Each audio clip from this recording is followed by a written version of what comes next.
Hey guys, welcome back to part 9 of our 10-part Digital Painting Masterclass Series. We have reached the 4th video of our massive forest dragon project, and today we are shifting our focus entirely away from the creature to build the magical world around it. At this stage, our dragon is completely rendered. The scales look incredibly rigid, the moss is beautifully textured, and the backlit wing membranes have that gorgeous organic translucency.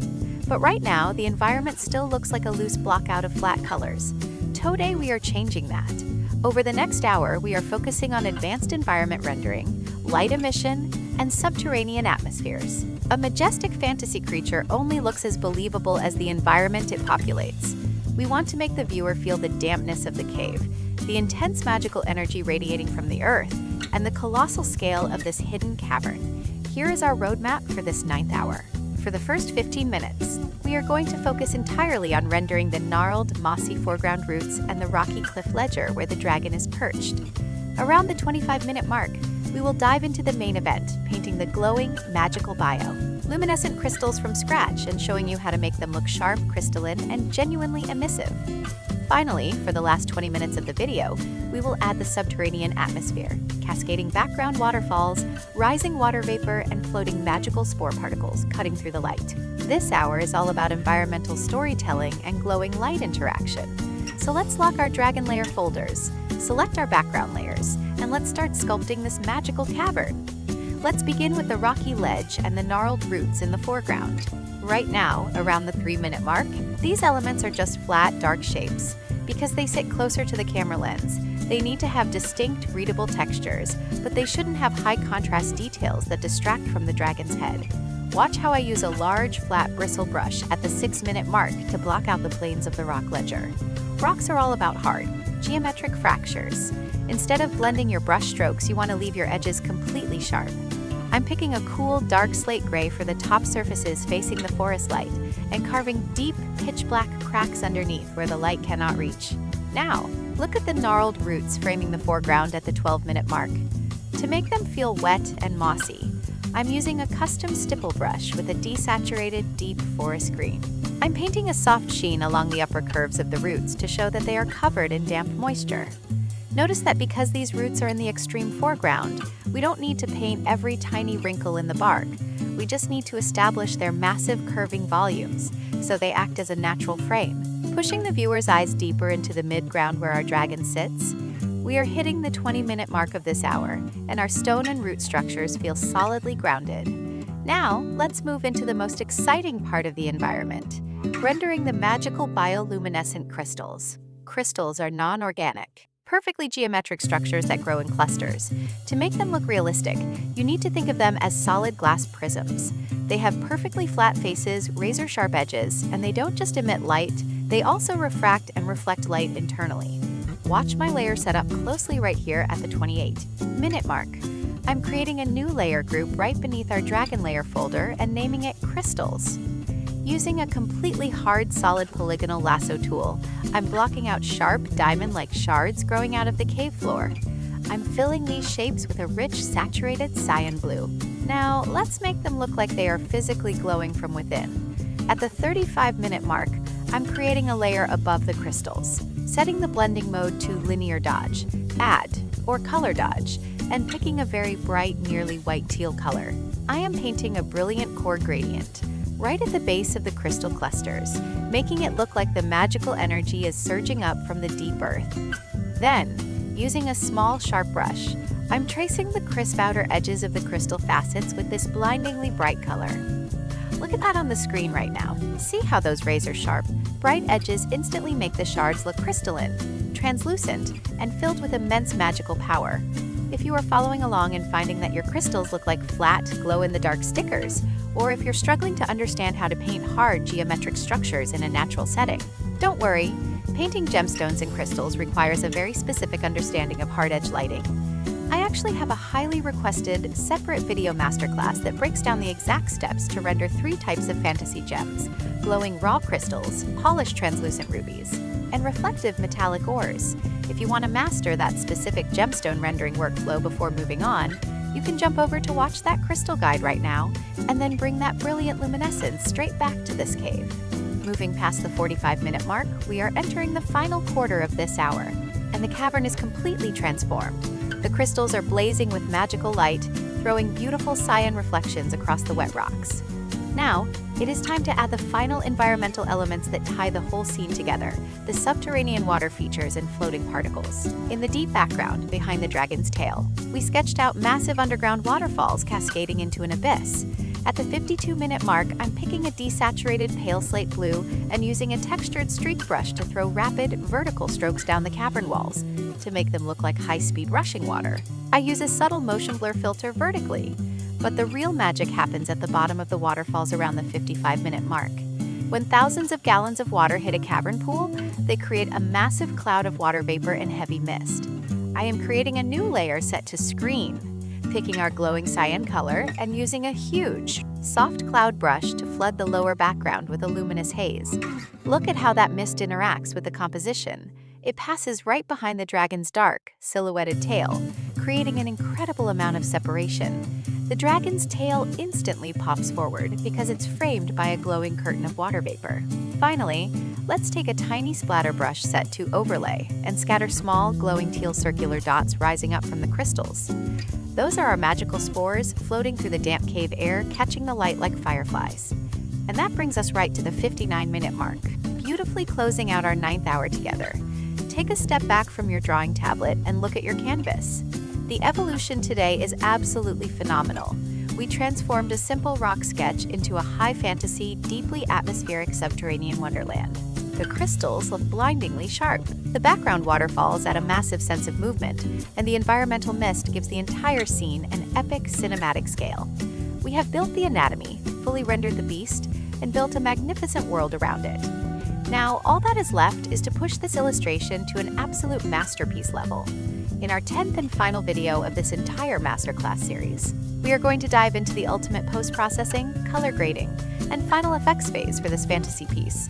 We will talk about painting advanced lens flares, adding atmospheric light shafts, filtering through the forest canopy, balancing our final values, and using smart sharpening to create an industry. Standard portfolio piece. Save your project file, back up your layers, take a good break to rest your wrists and your eyes, and when you are ready to bring this entire 10-part journey to an epic, unforgettable conclusion, click straight through to video number 10. I will see you right over there for the grand finale.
Hey guys, welcome back to the 10th and final video of our Ultimate Digital Painting Masterclass Series. If you have been on this journey with me from the very first video spanning across 2 massive illustration projects, countless hours of sketching, value mapping, material rendering, and environment building, I want to say a massive thank you and congratulations. You have shown incredible dedication to your craft, and the artwork sitting on your screen right now is proof of how far you've come. Today, we are taking our ancient, moss-covered forest dragon guarding the glowing crystal cavern across the finish line. This final hour is all about post-processing cinematic effects and final color grading for fantasy illustrations. Just like we did for the cyberpunk rogue, we are going to apply high-end visual effects to elevate this piece from a great digital painting to an industry standard, breathtaking portfolio masterpiece. We want to maximize the drama of our dual light setup, making the viewer truly feel the magical warmth and cool energy colliding in this ancient cavern. Here is our final roadmap for this grand finale. For the first 15 minutes, we are going to focus entirely on painting volumetric god rays, those majestic shafts of sunlight filtering down from the forest canopy hole. Around the 25-minute mark, we will dive into localized ambient lighting adjustments and painting high-intensity specular highlights on the dragon's eyes and wet scales. Finally, for the last 20 minutes of our series, we will utilize advanced adjustment layers like selective color, curve modifications, and a professional sharpening pass to lock in our final cinematic grade. This is it, the final hour, the absolute pinnacle of this 10-part masterclass. Organize your final layer folders, back up your main project file, and let's dive straight into the post-processing phase. Let's begin with the volumetric atmosphere. Right now, around the 4-minute mark, we have a beautiful separation between the warm green top left and the cool cyan bottom right. But to make that sunlight from the forest opening feel truly majestic, we need to paint what artists call god rays or light shafts in a damp cave filled with water vapor and floating spores. Light becomes physically visible as it cuts through the air. Watch my screen closely right here at the 8-minute mark. I'm going to create a brand new layer at the absolute top of my layer stack, right above the dragon, the foreground roots, and the background mist. I am setting the layer blending mode to screen and lowering the opacity to around 50%. Next, I am choosing a soft, translucent airbrush, picking a light, desaturated, golden cream color from our sunlight palette. I am throwing long, smooth, diagonal sweeps stretching from the top left corner of the canvas down toward the dragon's head and shoulders. Notice that I am keeping the direction of these rays perfectly parallel to each other. Look at the 12-minute mark, see how the light shafts physically pass teed and front twined of the dragon's horns and neck. This instantly embeds the creature deep into the physical atmosphere of the environment. The light isn't just sitting behind him anymore, it's interacting with his body, softening his dark edges and creating a breathtaking, ethereal mood. We are hitting the 20-minute mark of this final hour, and those god rays look absolutely heavenly. Now, let's pivot to the opposite side of our lighting scheme and amp up the intensity of the magical crystal glow. We want to apply a subtle light bleed and paint the absolute highest tier details on our character. Look at my layer panel right here at the 27-minute mark. I'm creating a new layer, setting the blending mode to color dodge, and picking our highly saturated vibrant cyan. Using a small medium soft brush, I am going to zoom into the areas where the dragon's body is closest to the crystal deposits, specifically the lower curves of his coiled tail and his heavy front talons. I am painting a sharp, high-intensity rim light that handles the intense energy emission from the gemstones. Now, let's look at the head and the eye around the 35-minute mark. To give the dragon an expression of ancient, supreme intelligence, we need a final pass of specular highlights. I'm picking a pure, blinding white, teal color with a microscopic razor-sharp hard brush. I'm placing a tiny wet dot right on the wet rim of the eyelid and catching the sharpest edges of the stone-like facial scales.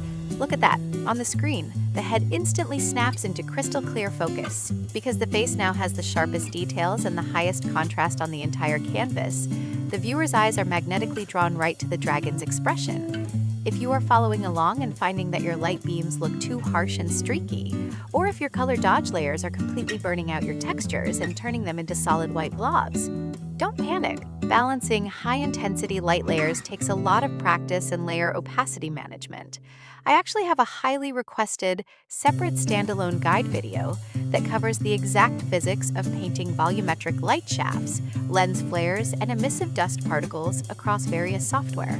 If you want to perfect your atmospheric brush strokes before finishing this piece, you can jump over to watch that lighting effects guide right now, and then bring those cinematic atmosphere techniques straight back to this fantasy canvas. Moving past the 45-minute mark, we are entering the final 15 minutes of our entire 10-part masterclass series. The illustration has scale, intricate textures, blazing magical crystals, and gorgeous light shafts. Now, it's time for the ultimate step: global color grading, value balancing, and presentation sharpening. Look at my workflow right here at the 52-minute mark. Just like we did in our first project, we are going to create a fully merged copy of our artwork onto a single layer at the absolute top of the stack by pressing Ctrl-Alt-2-Shift-T on Windows or Command-Option-Shift-T on Mac. On top of this merged layer, I am opening a curves adjustment layer. I'm creating a very subtle S curve in the RGB channel, slightly dragging the shadows down to deepen the dark abysses of the cave, while gently pulling the highlights up to make the crystals and God rays truly punch through the screen. Next, let's use a selective color layer at the 55-minute mark. I am targeting the greens and yellows of the moss and shifting them slightly warmer, making the forest element feel ancient and rich. Then, I target the cyans and blues of the magical cavern, pushing them toward a deeper, more royal teal spectrum to create a stunning contrast against the warm sunlight.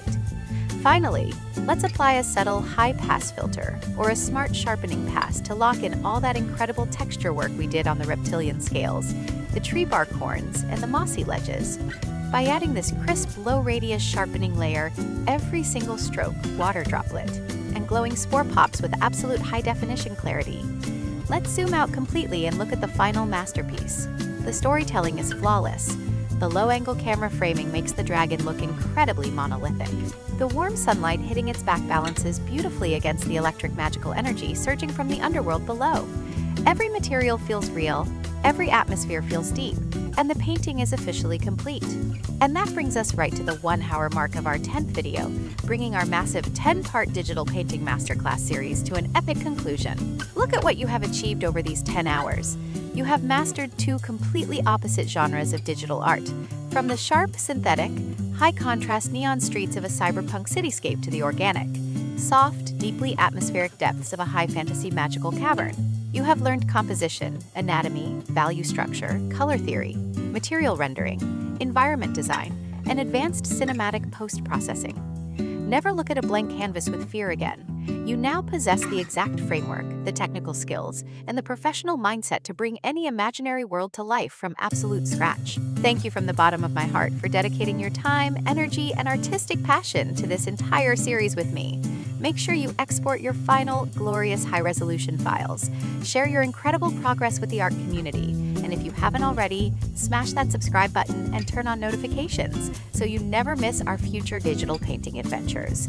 Keep your styluses moving, keep pushing your creative boundaries, and I will see you all in the next Masterclass series. Bye guys, and happy painting!